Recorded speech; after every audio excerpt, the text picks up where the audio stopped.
Bakit nga ba ang saya kapag ka nabili mo yung mga gusto mo, nakain mo yung mga cravings mo, na-achieve mo yung mga goals mo sa buhay, yung mga pangarap mo sa buhay, char. At bilang isang katulong nga dito sa Middle East, masaya na kami kapag ka nakakalabas kami once a month. Mahirap, mahigpit, pero meron namang mga among mababait. At ang dalawang dahilan nga ng aming paglabas ngayong araw ay bumili lang ng isda dito sa supermarket na Panda at mag-activate ng Abshire nitong aking kasama. At eto na nga ang Abshire machine na pag-activate namin, kakailanganin kasi ito sa pag-avail ng STC Pay. Na-recruit ko na nga siya at ang sabi ko sa kanya, naku, mag-STC Pay ka na at baka sakaling makakaipon tayo ngayong taon. Napakalapit nga lang ng supermarket na ito dito sa aming bahay, halos nasa likod lang namin, kaya akala mo naman kami nagmamadali. O halos 3 to 4 minutes, nandiyan na rin naman agad kami. Dahil nga ito ang pinakamalapit na supermarket sa amin, dito na rin kami bumibili ng isda kapag nagki-cravings kami. Sabi ko nga malapit lang yan, kaya nakarating din agad kami. Medyo mainit pa pero yung hangin malamig na, nakaka-excite, winter na. Pagpasok nga namin sa loob, inactivate ko na agad yung kanyang Abshire. Para mamaya ang gagawin ko na nga lang ay yung STC Pay niya. So ayan, may papusok-pusok pa ako dyan sa Abshire machine. Charan! After naman ma-activate, pumunta kami dito sa Gulayan kasi bibili daw ng repolyo itong kasama ko. Birthday kasi niya next week. So magre-ready na kami, magluluto kami ng pansit. Saluyot yan ay. Grabe naman yung pechay na to. Hadho. Pansit. One fee.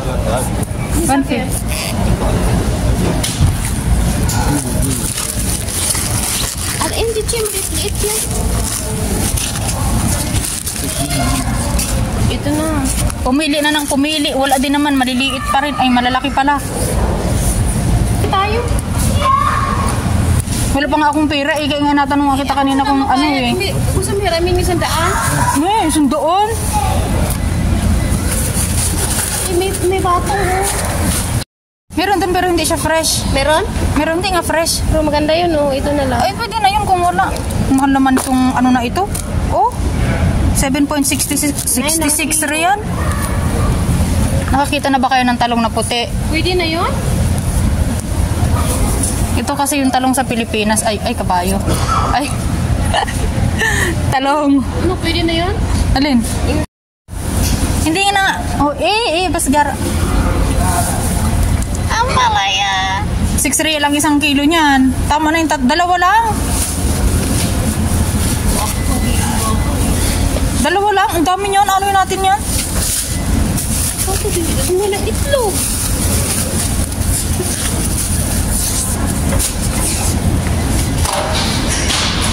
Wala sa bundok niyan.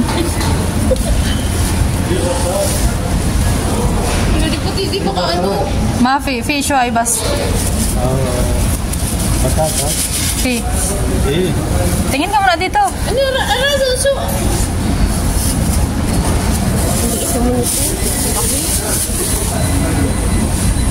May talong. May ano kami. Talong palaya. Nakaraan mo? Hindi tayo. Hatiin tayo sa ano. Magkano ang kilo nito? 15? Pusit!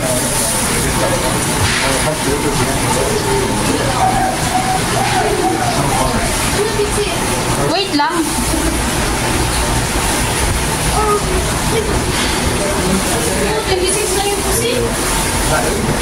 Wala man tayong tuyo. Ito, 10 real. Tapos ito, 9 real. Gusto kong magbagoong talaga, promise. Ako talaga yung makuha. Walang bangus? Layo-layo ka. Layo-layo para makita mo ako. Ang bangus, 20. Ayun yung masarap na fish steak. 33. Hindi mo ako makita sa video. Sama ko meron nasa likod mo na yung guy. Extra pa. 33. 33 ang bangus. 44 na. Dalawang kilo ba? Dalawa, tapos isa dito sa ano,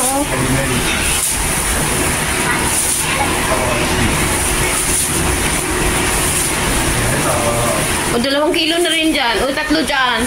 Yung nasa ilalim yung mas fresh. Ayan, kalkalin mo nga. Kita ba kung di sa video mo? Oo. Ano pa naman hindi? Anong ka kung Kita nga, tinan mo naman.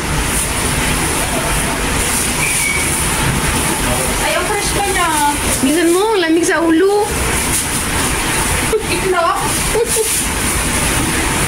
Magbagong ako, bili ako. Ay, bayaran mo muna dyan. Tapos magbili ako ng ako. Babagong ito. Kasi fresh pa niya. Ang fresh pa niya. 2 kilo. 2 kilo pa ito. Yun yung sa hasa. Kuha ka rin. Mahal na yan sa sunod. Hindi ko na ito mabilang kung bilang. Sabi, hagawin na.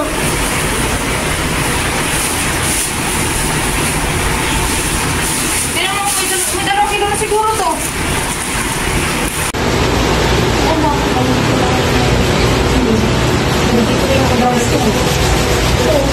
Mahal naman. Bakit naman ako sa ako para sa ano? Magdagdag yung ako. Para sa Ano yun? Tatlo na yata yun. okay. Masaya na naman ang mga Pilipinas. No?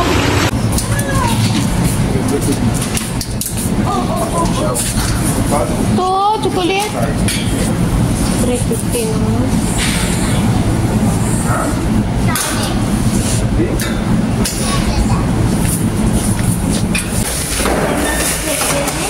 Bagger na si Inday. Bagay na si Inday ngayon. Ano ba yun? Hindi makita.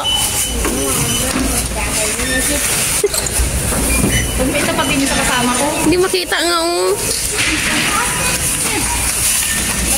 Bakit man kasi walang bagger yan?